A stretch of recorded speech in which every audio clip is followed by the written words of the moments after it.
Assalamualaikum warahmatullahi wabarakatuh. Perkenalkan, kami dari kelompok 3. Di sini kami akan membahas mengenai ABK dengan hambatan fisik dan motorik, atau sering didengar dengan tunadaksa. Langsung saja dengan pembahasan yang pertama. Pengertian ABK. Tunadaksa berasal dari kata tuna yang berarti rugi, kurang, dan daksa berarti tubuh.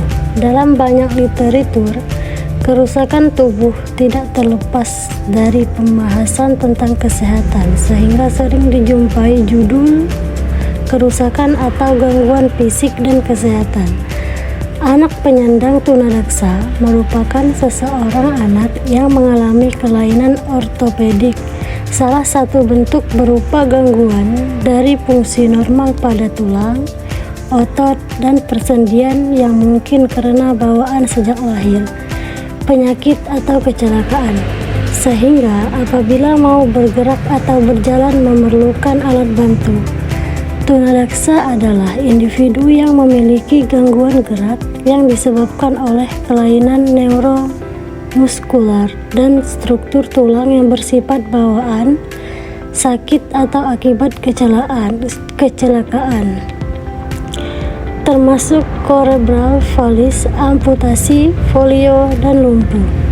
Adapun faktor-faktor penyebab ABK tunadaksa.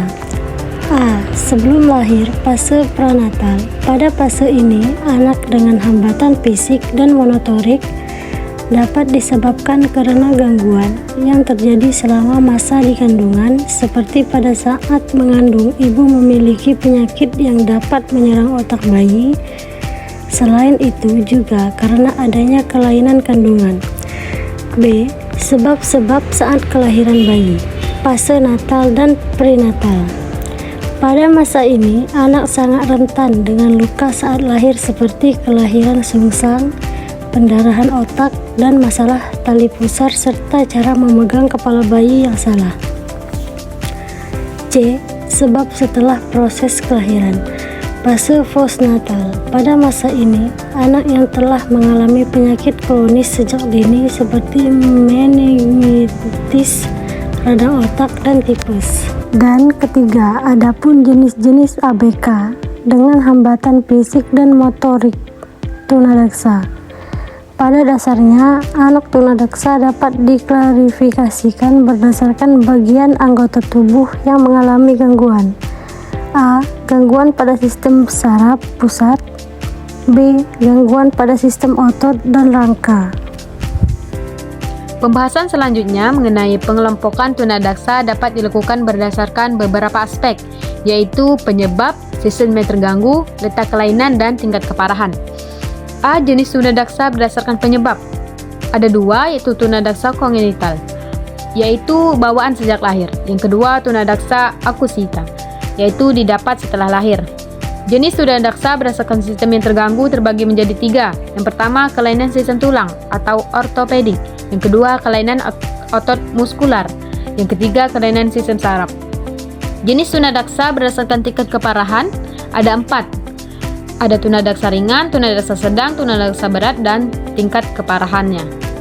Tunadaksa ringan yaitu masih mampu melakukan aktivitas mandiri dan tidak terlalu membutuhkan alat bantu. Tunadaksa sedang membutuhkan bantuan, alat atau orang lain, dan mobilitas terbatas. Tunadaksa berat yaitu ketergantungan tinggi terhadap orang lain, keterbatasan aktivitas sangat signifikan.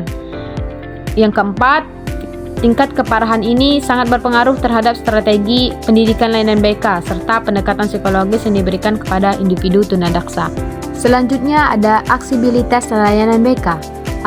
Aksibilitas dalam layanan bimbingan dan konseling merupakan prinsip utama dalam pendidikan inklusif yang menjamin bahwa setiap peserta didik termasuk anak tunadaksa memiliki kesempatan yang sama untuk memperoleh layanan pendidikan secara optimal tanpa adanya hambatan fisik, psikologis, maupun sosial. Aksibilitas tidak hanya dimaknai sebagai kemudahan dalam menjangkau layanan, tetapi juga mencakup kemampuan sistem layanan untuk menyesuaikan diri dengan kebutuhan individu. Aksesibilitas layanan bimbingan dan konseling merupakan prinsip dasar dalam penyelenggaraan pendidikan inklusif yang menjamin bahwa setiap peserta didik, termasuk anak tunadaksa, memperoleh layanan tanpa hambatan. Aksesibilitas tidak hanya mencakup kemudahan fisik, tetapi juga mencakup dimensi psikologis, sosial, dan pedagogis. Selanjutnya, self-esteem. Apa itu self-esteem? Self-esteem merupakan evaluasi individu terhadap dirinya sendiri yang mencakup perasaan, berharga, kemampuan, dan penerimaan diri pada anak tunadaksa. Self-esteem seringkali dipengaruhi oleh kondisi fisik dan pengalaman sosial. Anak yang mengalami keterbatasan fisik cenderung memiliki resiko lebih tinggi mengalami self-esteem rendah, terutama jika lingkungan tidak mendukung.